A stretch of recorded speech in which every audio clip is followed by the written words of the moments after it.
Greetings to the landscape architecture profession in Malaysia. My name is James Hayter and I'm representing the International Federation of Landscape Architects as their president. Unfortunately, I cannot be with you in person.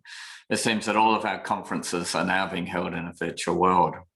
I especially offer my congratulations to the Director General of the National Landscape Department in the Ministry of Housing and Local Government, Ratina Binti Mohd Dai, for their leadership in facilitating this conference. I would also like to acknowledge the work of individuals who have contributed to IFLA over many years. It is an honour to be part of these discussions and to address this important occasion.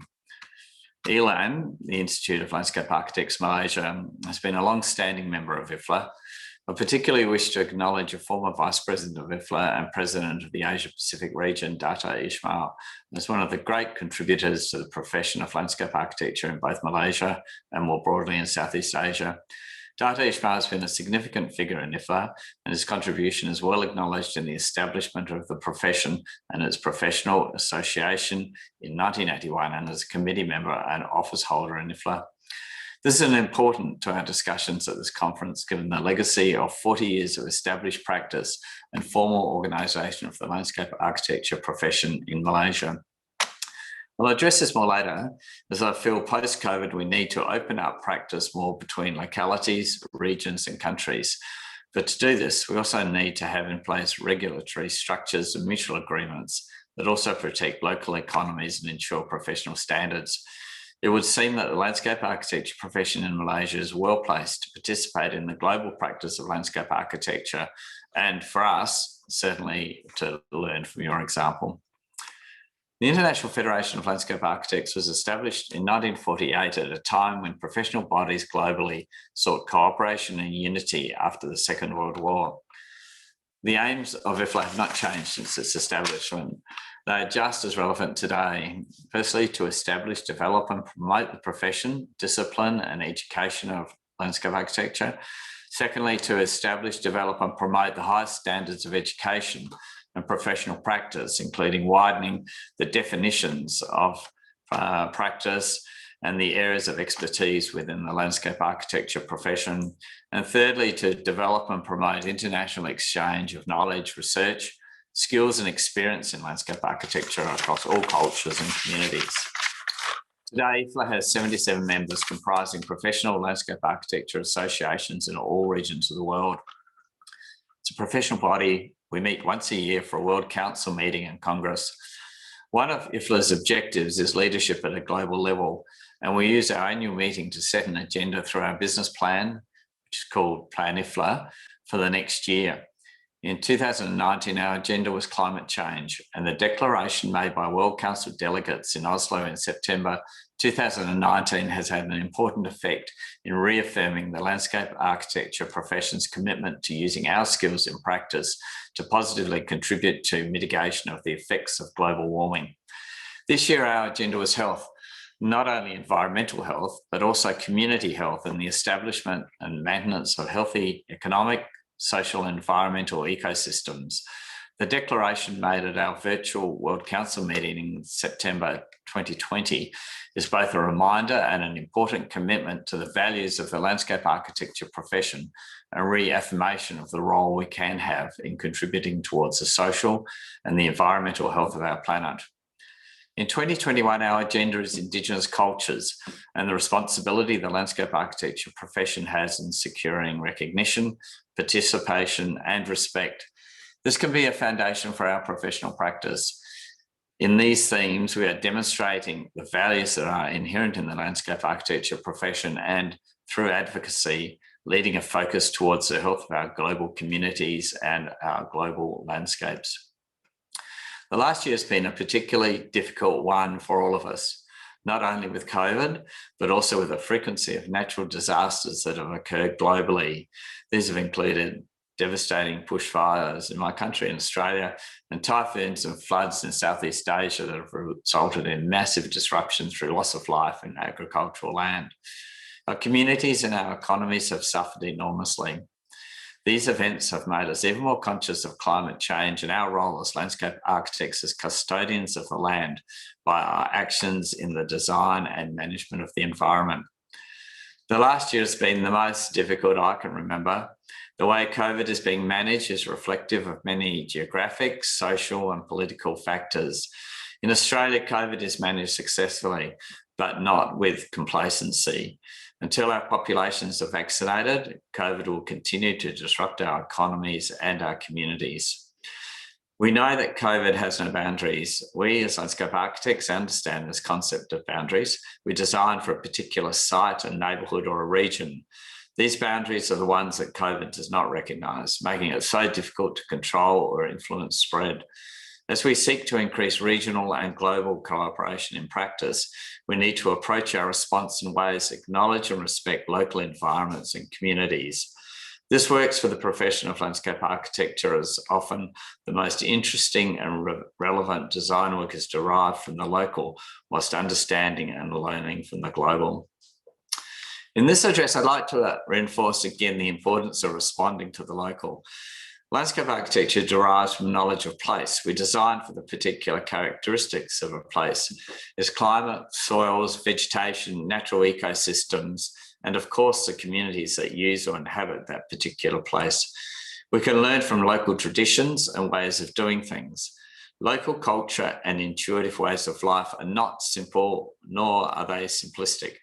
Often they are the most enduring. We can reflect on the way in which local communities have acted and faced challenges. Pandemics are not new, they have always been present. What do communities do to protect themselves? How can we adapt new technologies and expertise in our field of landscape architecture? Landscape architects are well trained in the techniques and skills required to have a major influence in mitigating the effects of COVID and of natural disasters, many of which are a direct result of climate change. In this short address, I'd like to suggest 3 ways in which we as landscape architects can utilise our skills most effectively on both a local and a global scale of practice. The first of these is to remember that we do not act alone. The strength of our modern disciplines, including very relevantly the design professions, is that we can act together in an integrated way. Landscape architects are masters in working with other professionals and other disciplines. Our profession is stronger when we do this, and we are more powerful, effective, and influential. Landscape architects often work with civil engineers, with architects, with property developers, ecologists, planners, real estate agents, and social planners. Now, even more so than before, we have to work with other professions and disciplines to tackle the issues we face in an integrated and strategic way. This will influence the way we design and manage our landscapes into the future. The second lesson we can learn is that we need to include in this integrated approach a new range of professionals. Our focus must always be on our clients. These are the communities that we can support in various ways to achieve environmental and social health. For some landscape architects, this may be a new way of looking at practice. Environmental and community health are the 2 most important areas which we can focus our professional work. Healthy environments and healthy communities can sustain us into the future and ensure that when we are faced with epic disruption through natural and man-made interventions, we are able to show resilience and recovery. Landscape architecture is only one of the professions that can heal disrupted communities and ecologies, but we are the ones that can do this by applying the skills, knowledge, and sensitivities of landscape architecture. The third lesson that is a result of this thinking is a reassessment of the role of technology in our profession and our future focus. Landscape architects have embraced new technologies, including, most importantly, artificial intelligence as tools in our everyday practice. For example, robotics and AI are accepted as important components to the management of landscapes. Landscape architects are exploring how new technologies can help design places that are healthier and safer for communities. The existing techniques available to us are not necessarily adequate in themselves to design and manage the complexity of connected and dynamic ecosystems. Landscape architecture is one of the most forward-looking and progressive of the design professions.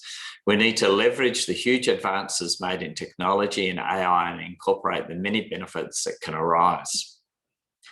Landscape architects have the skills and willingness as a profession to embrace these ideas. Our advantage is that we think globally and act locally, simply because this comes naturally. Our concern is the health of local environments and communities, And to do that successfully, we have to understand the meaning and the characteristics of place in the context of global knowledge. By using technology to our advantage, we are able to create healthier, more integrated and safer communities. And most importantly, we need to share these new technologies to the benefits of communities globally. The expertise learnt in one place should be available to others through cross-border collaboration and skill utilisation that draws on the best practice in any one place. There's no impediment for this global sharing of knowledge in the discipline of landscape architecture. These three lessons represent a way forward for the profession of landscape architecture globally. Firstly, we need to act in an integrated way in partnership.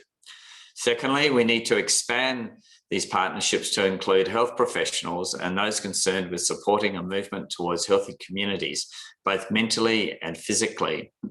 And thirdly, we need to embrace more the technologies that are on hand and available to us in practice.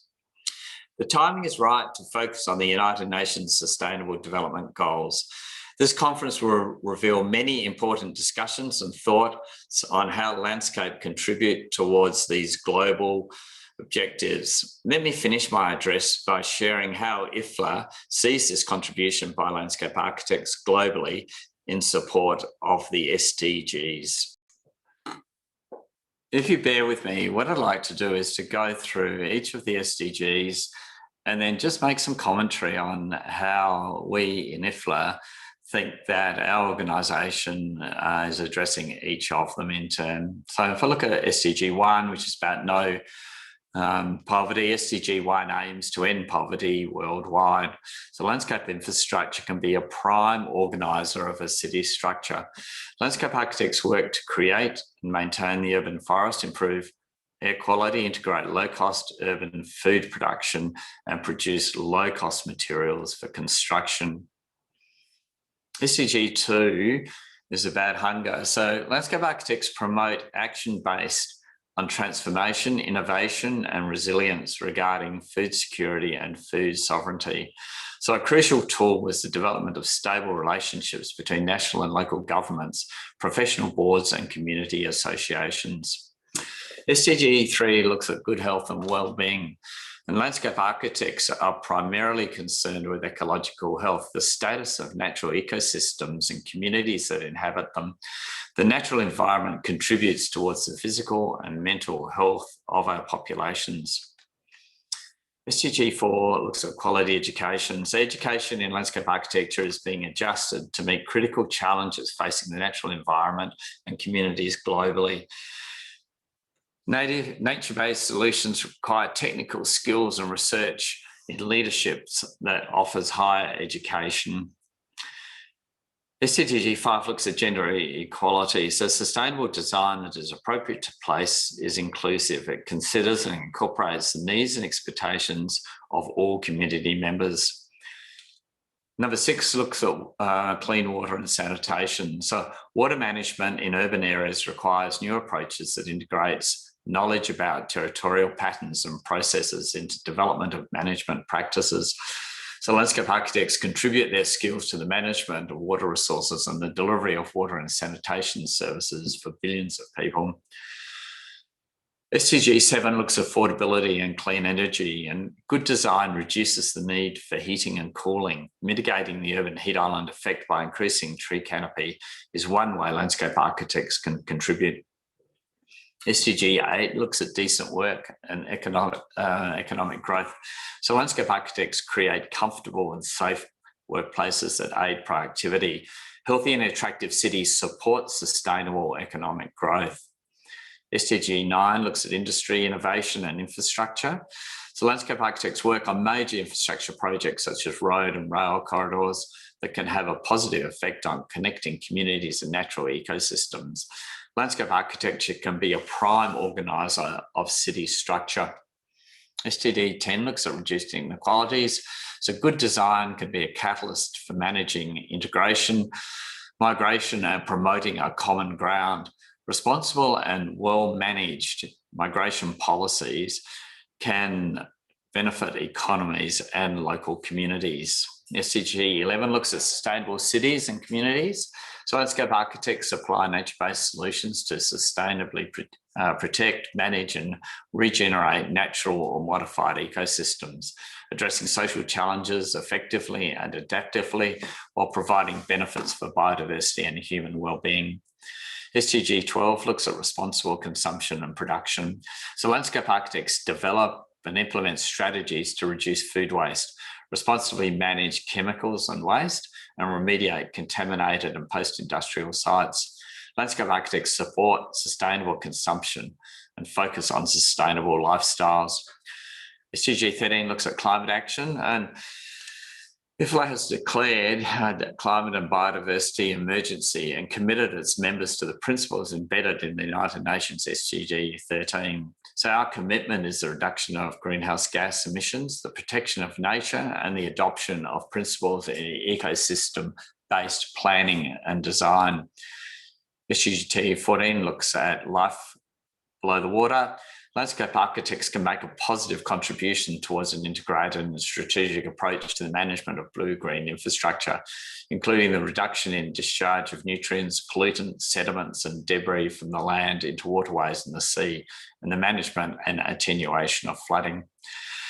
SDG 15 looks at life on land. Landscape architects work to integrate urban ecosystem corridors and nodes with similar systems in peri-urban, rural and regional areas. These provide biosystem refuges, support threatened species and connect communities. SDG 16 looks at peace, justice and strong institutions. Landscape architects design safe places that are active and where people are comfortable to be in. Safe places are inclusive and can reduce violence. And finally, SDG 17 looks at partnerships for the goals. For IFLA, one of the main objectives is to, one, strengthen our partnerships with other international organisations like UNESCO, FAO, UIA, ISOCAR, BICAMOS and others, and to work together to find the best ways to enhance a sustainable future.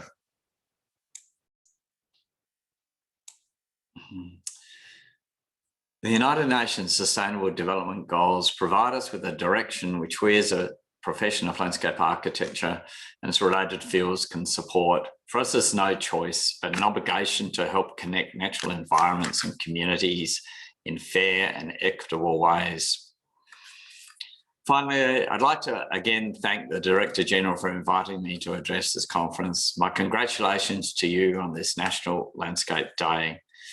I hope the discourse and discussions arising out of this conference are valuable to those attending and will mark a milestone in our common understanding of our profession and the increasing role landscape architecture can take in creating and supporting healthy ecosystems and communities.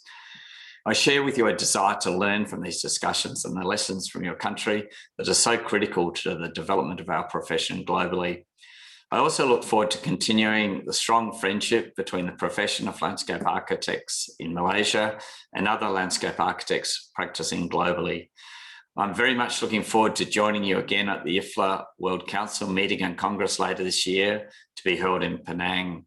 There are no guarantees, but I'm hoping to join you in person at this important Congress and demonstration that a new post-COVID coming together is possible. I send you all my best regards and thank you.